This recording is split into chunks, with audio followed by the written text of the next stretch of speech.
السلام علیکم ناظرین، آپ دیکھ رہے ہیں سماج ٹی وی میں میرب طاہر۔ خبر شامل کریں گے میاں چنو سے، جہاں سے میں رپورٹ کر رہے ہیں مرزا محمد طاہر۔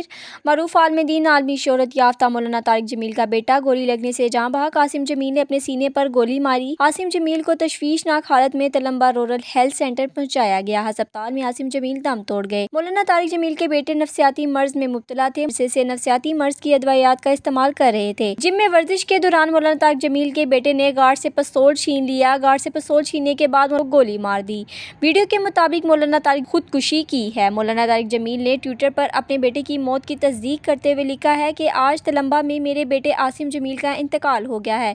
اس حادثاتی موت نے ماحول کو سوگوار بنا دیا ہے۔ آپ سب سے گزارش ہے کہ اس غم کے موقع پر ہمیں اپنی دعاؤں میں یاد رکھیں۔ اللہ تعالیٰ میرے فرزند کو جنت الفردوس میں اعلیٰ مقام عطا فرمائے، آمین۔ مزید اپڈیٹس کے لیے ہماری ویب سائٹ وزٹ کریں www.samajtv.com۔ For more updates, subscribe my channel and push bell icon.